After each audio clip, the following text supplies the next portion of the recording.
I think I would have stayed as principal just because we're going to the principal's office, Like you can't say that no more, right? You got to send somebody else to some other principal. And it's like it's I feel fun. like I'm in the principal's office right now a little bit. Yeah, again, I did that for 15 years, so I probably still carry a little of that vibe, right? Corey Haubs here. Welcome back to another episode of Small Town Grit, and I have a special guest, kind of out of the normal. We have Steve Clark here with the Vassar Schools. Welcome, Steve. Hey, thanks for having me. We're actually on site at the school today, aren't we? Yes. We've been trying to go on site, and you guys have done a lot of improvements here over the last few years, but unfortunately you weren't part of those. You're Correct. Yeah, it's been fun for me because I've just gotten brought in, and as I'm learning the district and visiting and meeting with everybody and really getting a feel for where we are, it's been good to see and hear about all the things that have happened. Yeah. So when have you came? When has your term started here as superintendent? I started officially July 22nd, and so I started probably a little before that, and coming in and meeting with some folks, but okay. But officially July 22nd. All right. Well, let's talk a little bit how your journey is to become a superintendent. Sure. Yeah. I mean, did you always possess that? Yeah, that idea of being a superintendent or a principal? It's one of those things, like if you had asked me that as a high school kid, I'd say, no, I'm never going to be a teacher even, let alone end up as a superintendent. But eventually I did end up in teaching, and it was one of those things I kind of felt like I was fighting against, even though it was what I was supposed to do. I was getting an education. And so I earned my degree from Central Michigan in English and history. Education, taught at Carleton. I was there for about 5 years. My last year there, I was an instructional coach, working with other teachers. And then I went to Chesaning. They hired me as an assistant principal. A year later, I was promoted to principal, and I was there another 3 years in that role. And then Mike Joslin over in Caro snagged me and brought me over to Caro to be their principal at the high school when he moved up to superintendent. And I spent 8 years there, which was a really good time. I enjoyed my time there. I left there to seek out a new opportunity and some growth for myself at Swartz Creek High School, which is about two to three times the size of Caro. We had about 1,100 students in that high school. And so that was just a totally new experience. But it really, I think, helped prepare me to be a superintendent, because it wasn't, hey, I'm doing all the work of X, Y, and Z. And so that really helped, I think, prepare me to lead a district and really help empower those people that are here doing the great things that they were already doing, and helping guide those people. What challenges have you had when you taking over the district here? I think for the most part, it's really just what have we been doing, what's worked, what hasn't, why did we make some decisions that we made, and where do we want to go? I have my own ideas of where we should be and where we should go, and then there's, we've got to get everyone on the same page. We've got to get everyone in the same boat, rowing in the same direction, and so. It's really about kind of getting a feel for the community, getting a feel for the staff, getting a feel for the kids. I feel like it's got to be somewhat overwhelming. Like I don't know, maybe you like that. Maybe it's just maybe you're just programmed that way. Like you take on the challenge and the unknown, and how can we make it better? And have you gotten positive feedback so far? Yeah, I really have. It's to the point where it's kind of hard. I'm not wired to accept praise real well. So when I hear those things, I'm always trying to kind of deflect to other people and those kinds of things. So I'm really working on just saying you're welcome and thank you and those kinds of things. But ultimately, I guess I've always approached every position I've been in how can I make things better there? How can I take us to that next level, to that next step? And just do those things. And so when I was in Chesaning and in Caro, both of those high schools were given recognition by the state of Michigan for reward school status, essentially. That was back when we had top to bottom rankings in the state. Yeah. And so it was moving up a certain amount got you that. And so in Caro, we moved up from, I think, like the 26th percentile to the 72nd percentile. Timber Oaks, industry leader in lawn care and landscaping. Whether it's a simple lawn maintenance job or creating a stunning outdoor living space, we do it all, and we do it right. Wow. And so, that big jump is something I'm really very proud of the work that group did. Is it hard to get people, because to me, superintendents are kind of like city managers. Like they're never there rooted for a long time. And it's, there's always opportunity, and some of it's location or, or it might be status, but like how do you get people to buy in that you're here to stay and really make the difference? Yeah, I'm sure you get that question a lot, right? That's a perfectly valid question, because the average tenure of a superintendent is 2.7 years. Similar to city manager, I think it's about 3 years. Kind of insane, right? Yeah. And so you look at it and you just go, yeah, I'd like to break that trend. I don't want to be jumping jobs every 2 years. That's awful. Yeah. There's a lot of factors that go into that for folks. For sure. And more often than not, it's disagreements that arise either with the board or with the community. And so, for me, coming into this community, I live right next door in Frankenmuth, where my wife is a high school principal and grew up, and we take care of her folks out there. And so I don't see us leaving the area in the immediate future. And so, I look at it and say, I'd love to be here at least 5 years and really see where we can take this, this district. Yeah. I've really enjoyed my time here so far. People ask me all the time, like, hey, how are you handling the transition? How do you like it? I love it here. Oh, that's great really to hear. do. It's just been, it's been really just a breath of fresh air for me. Professionally, I needed a new challenge. I'd been a high school principal for 15 years, and I was just ready for something new. And this new challenge is really just giving me a lot of energy, giving me a lot to really just be excited about. I think I would have stayed as principal just because we're going to the principal's office, like you can't say that no more, right? You got to send somebody else to some other principal. Yeah, and it's I feel like I'm in the principal's office right now a little bit. Again, I did that for 15 years, so I probably still carry a little of that vibe, right? But ultimately, it's about how do we support the students and through the community do that. Yeah. And so really all it's done is taken what I did as a principal and kind of just expanded it out. I get to work with kids of all age now. I get to work with the staffs of all of those kids. I get to work with the families of all those kids. I will say, however, some of the parents of these like kindergarten and first grade kids are so young. Make me feel so old.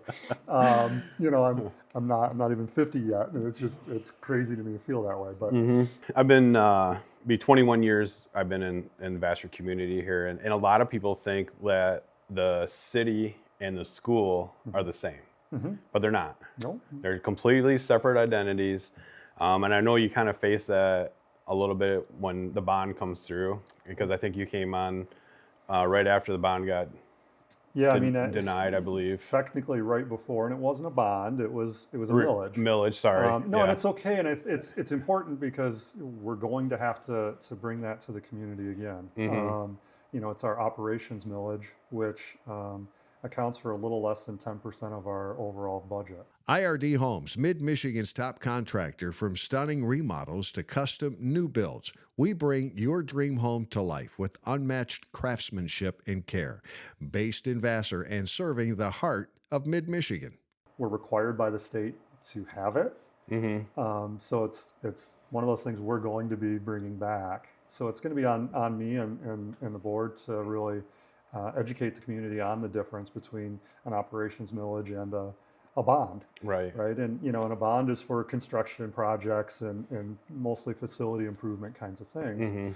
Operations millage is operations. It's paying for teacher salaries. It's paying for our buses to run. It's paying for our electricity and our water and our gas. And so, if we don't have that money, that's going to be taken from somewhere else.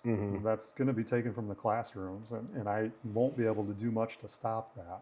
So it's going to be on us to really just make sure that people understand the difference and really how it impacts their taxes. Because I think that's the toughest part, right? If you hear bond, you go, okay, I'm giving money to the school, and for whatever reason, people were frustrated with the school, and so we need to make sure that we're addressing those issues, while at the same time pointing out that this probably didn't impact 90% of the voters on their taxes. Right. Yeah. That operations millage is for non-homestead, land. Right. So that's businesses primarily, and so very, very few of our voters that affected them. Yeah, and our business owners will actually tell you that they're willing to do that because it will help their business. The better the schools are, the better it is for the community. Yeah, we just had questions for Corey last week with Jim Kramer, and Jim asked me a question: if I had $1 million and turned it into $500 million, what was the first thing I do? I said I would reinvest back into the schools, because that's the heart of your community is your schools. And I think people realize that because it impacts so much more around you. It affects the people coming into your community, affects your businesses downtown or in the surrounding areas. It's just, it all is the heart and soul of your school district. So. Well, we're all connected. Yeah. Right. And ultimately, we're teaching students the skills to be able to be employable, to be able to be good workers, whether they're going on to trade schools or whether they're going on to college or whether they're going into the military, we're preparing for them for that next step. Right. There's always some other training, right? Like none of us graduated high school and immediately fit into a job, and with rare exception. And so you needed some other training. We're helping get you ready for that. Yeah. And ultimately, I'd say we would love to see a reconnection with the community. I think COVID did a number on us. I hate to talk about it, but because I'm kind of just sick of it, right? but it did a number on that connection because it forced us to throw up walls and doors that were locked, right? And so trying to bring the community back into the building. We had great turnout for the open house. We had great turnout at parent-teacher conferences. I think nearly 50% of our students were represented at parent-teacher conferences at the high school this year. Wow. Which is insane. It just is. Anymore, that's not typical. So that tells me that the community is eager to get back in as well. So I think it provides us a really unique opportunity to connect and rebuild those relationships. So, obviously I'm programmed a little bit in the blue collar industry with the trades. Do you see a lot of kids lean towards that way? Is it when I was going to school, it was all about college prep. There wasn't a lot for the trades. We're pushing that option, and maybe there wasn't enough opportunity then. But with so many people retiring, move out of state, like there's just, communication with our electricians and our plumbers are like, man, if I can hire 2 more guys, if I can hire, and actually our plumbers and electricians, I see a lot of youth coming through the program. Yes. I think it's a little under 50% of our students go on to programs that are outside of college. We partner, obviously with the Tech Center in Tuscola County to provide those some early training and some of those hands-on skills and that. We had, I want to say, 53 students earn 83 certificates last year from the Tech Center. Yeah. And so, when we look at that, that's giving kids directly applicable skills and certifications that they can take into the workforce. Are they going to still need more training? Yes. Yeah, of course. But that's just how we do this, right? And so the more that we can provide those things, I think the better. The great thing I think about education in the 21st century is how moldable it is to what the student wants. That's good to hear. It's something where, and I think we're starting to even get more conversation at the state level about relaxing some of the state requirements. I think there's a proposal right now to consider making Algebra 2 optional. Still needing X number of math credits, but maybe not Algebra 2 for everybody. Okay, that's huge because so many students struggle to get through Algebra 2. It's high-level math that not everybody is wired for. And so, I think the more we find those opportunities, the better it is going to be for students. We talk about technology and product changes in our industry, and like, how does technology impact schooling right now, or in the last 5 years or 10 years? I mean, the problem is how fast it changes and improves, right? I think right now the biggest excitement and challenge is in artificial intelligence, because it provides us an opportunity to really create some efficiencies in the work that teachers do and the work that administrators do, that gives us back time that we can give to kids. At the same time, it provides us the challenges of how do we teach kids the proper usage of and not reliance on it to think for them. Currently, we have Chromebooks, so that essentially every student has one. They're not assigned to the kids, just for ease of management, basically. Do kids still get books, hardcover books? I'm an old school book guy. A little bit, yes. And some of the kids love it. Like, they'd much rather have the book. It just depends. Yeah, like I remember the kids bringing their homework home, and I'm like, "Where's your book?" Like, we don't got a book. I said, "What do you mean you don't got a book?" I said, "Everybody gets a book. You wrap it up in your grocery bag." Exactly. Nobody does that anymore either. You get these weird, it's like stretchy material things that go over them now. The definition of curriculum has changed over time.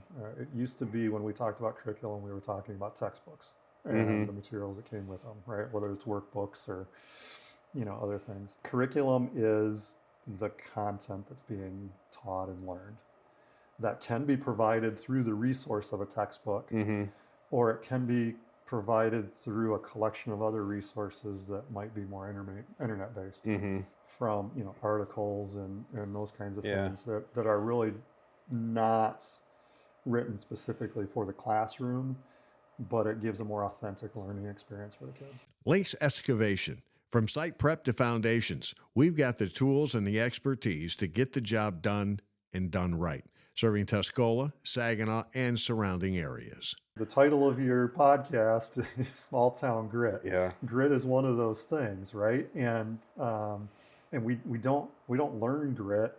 We're not born with it, for one. We don't learn it by having everything just work out for us. We learn through struggle. Yeah. We learn through those challenges and overcoming them and learning we can. Yeah. And that's the skill that kids have to learn. We shouldn't go out of our way to make it hard for them, but but at the same time, there are things worth doing aren't easy. Yeah, but you gotta fail and you gotta struggle to succeed on the back end. And I think sometimes, like, I remember our boys going through school, and they felt like they just had to make it perfect every time. I'm like, there's an eraser on a pencil for a reason. You got to make a mistake, and you got to work through those problems.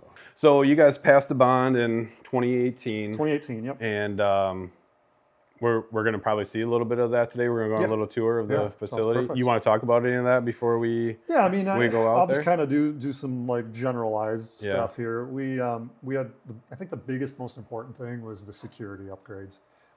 There were new security entrances at each of the buildings that are essentially, you've got to get buzzed in twice during the school day, especially. You have to go through the main office to get into the building proper. And so our students aren't going to be engaging with anyone that has no need to be in the building. We installed a lot more security cameras.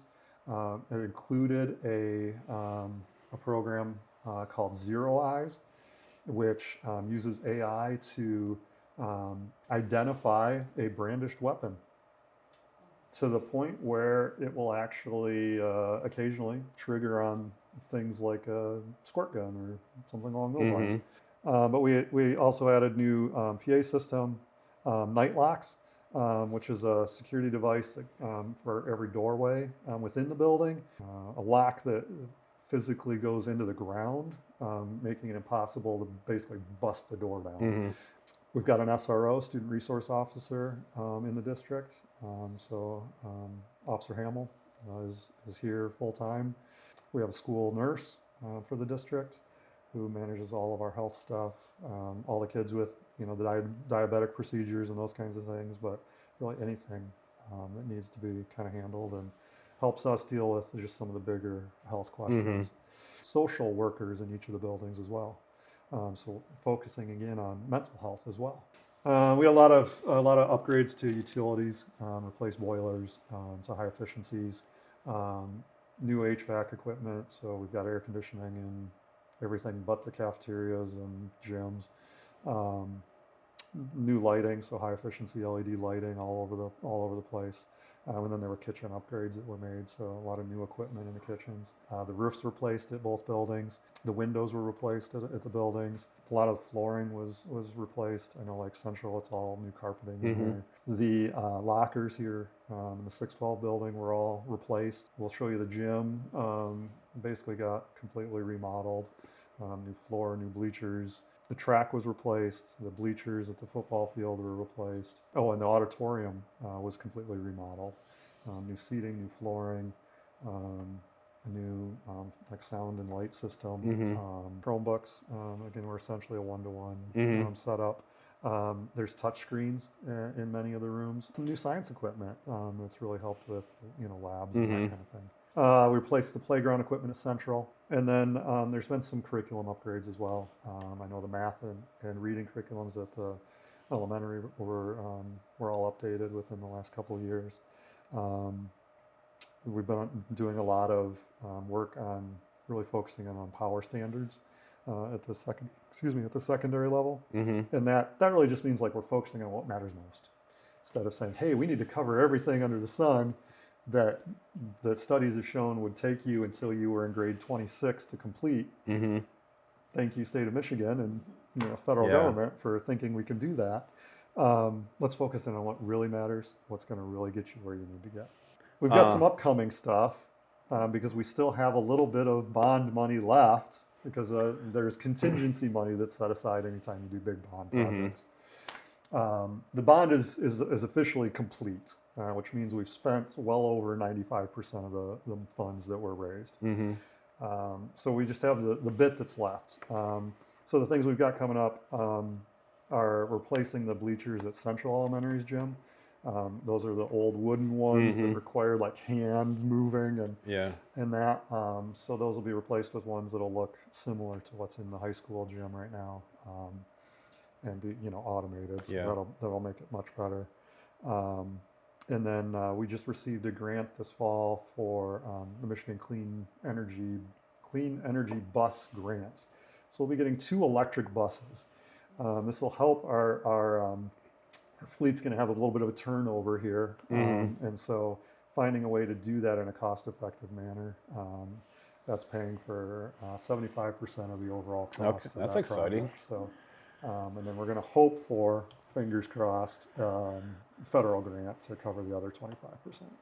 Before we go on the tour, are you the man that gets to call school off when it snows? It is me that does that. Yes. Are you like, do like people That's call my you? least favorite part of this thing. Yeah. I'm a little less excited about that one. Yeah. Okay. Like, what's the? Everybody always like, what's the curriculum? What's the standard? What are the standards? Yeah, like, is he driving around? Did he go 5-mile radius? I mean, what's? Yeah. So there's a large network of folks that will be on that conversation, because that's just how it works in schools. The county or the area superintendents kind of get on, and I think at 3:34 in the morning and start texting and hey, what are you gonna do? And so. I'll just say that mine is going to be I'm gonna lean in the direction of safety. That matters to me more than looking tough or any of those kinds of things. Yeah. So safety matters. I will be driving the roads. I know a lot of people get upset. They're like, I can't believe they called off schools. And I'm like, well, what if the situation was your child and got in an accident and the chances that might happen. But I mean, like I said, I'd rather sway on the caution side than. I don't want us to have to be in school till July. We're already pretty close on the balance calendar. So, you know, we would like to have a little bit of a summer for everybody. But yeah, I think it's important that we're safe. Yeah. I will say everybody does need to make a decision for themselves when there is school. Mm-hmm. You know, I think everybody's residential setup is a little different. Yeah, you know, I mean, we're rural America here, right, so if you're on a rough dirt road that never gets attention, and you know it's gonna be one of those days. Mm-hmm. Like, just make that one of those 9 days that you get to keep your kid home. And it's typically probably not the snow days; advantage. it's more of the ice days and the freezing rain and things like that. And those ones, those are things I'm going to be taking into account as well. Well, thanks for taking the time, Steve, and then I'm excited about the tour. I couldn't make the open house in the fall, so it'll be kind of my chance to get some eyes on some things too. Sounds good. Excellent, thank you. Here's an example of, like, you've got the touch screen in addition to the whiteboard. Oh, okay. And so I was expecting to be mounted on the wall like a big dry erase. The teacher's able to move that around the room as needed. Mm-hmm. He's actually got two. And it's a computer on its own. Mm-hmm. And so, pull up any document, pull up any videos, write right on it, annotating, all of those kinds of things. And so I think it provides a lot of flexibility that like the whiteboard just didn't do, or the old projectors that were kind of limited. And so a lot more flexibility. The kids can come up and multiple kids can touch the screen, like I said, and really just kind of do some things. Yeah. But makes me feel old. Flexible seating, even though right now it's set up in maybe a more traditional row format. Mm-hmm. And the flooring is new, so. No, very nice. Yeah, they got all new mini computers, like they're mini PCs, but they function basically the same. So. We do a lot of our virtual testing in here. So like the state testing now is I shouldn't say almost all online. Mm-hmm. The PSAT and SAT now online. And this is part of the new heating and cooling system that's up there. Yep. Yeah, it feels nice and cool here with all the computers in here. Oh yeah, yeah. Yep. So. And you see, like, here's one of the air conditioner units in the hallway. The hallways are air conditioned even. So, when you go to a balanced calendar or virtual year round, you're worried about what's it going to be like in late June, and what's it going to be like in early August. And, there's some days where that would be brutal. So, I mean, let's just be honest. You wanted to stay in education for the school lunches, right? Man, every day in and out, right? It's bad for me. That's food that's built for kids that are still growing. I had to really cut back on that. Like, I just want to go back and get those French fries and that square pizza. Oh, the square pizza, yes. Yeah. Cool.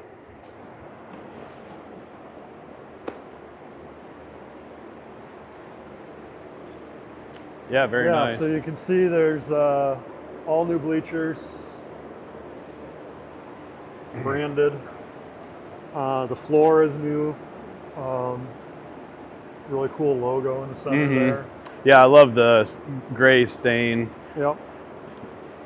So I was watching a basketball game the other day, and the whole court was blue. I don't know what. I think it was a pro game. I was just like, it seemed like a little overwhelming. I saw a thing that was glass.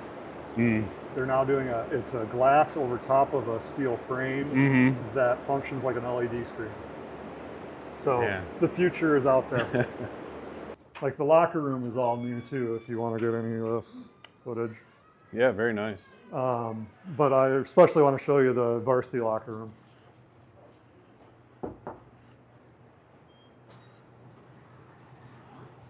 Oh, I need this in my house. See what I'm saying? This is awesome. And the boys is the same way? Or is this? No, because football is messy. Oh, okay. Oh. So that you would have to buzz in there. There's a camera there for the secretary to see who it is. They can communicate through the speaker there and let you in. And then you would get buzzed into the office here. This here is the secure door piece there. The main door itself here that's open right now because we're closed today would normally be closed, and you wouldn't be able to get through there without getting buzzed through. How many students are currently at the high school? High school is 270, I want to say. Yeah, so obviously we're set up for a concert, but so yeah, the flooring was all redone, the seating was all redone, and then again there was a new sound and light system put in place. Am I seeing drones? Drones. Yeah. Yep. Yeah, we do. Our robotics program is really top notch. Mm-hmm. Yeah, they compete all over the place. Yeah, we're doing national champs. Was it 2022? Because I see the sign when you're coming into town. Yep. Yeah, thanks, Steve, for taking us on this tour here. Yeah, no problem. Really feel like you're the guy. I wish you the best here. Thank you. I appreciate that. Maybe we'll talk again about the millage here coming up. Yeah, that'd be great. All right. Yeah, thank you. you. Appreciate it.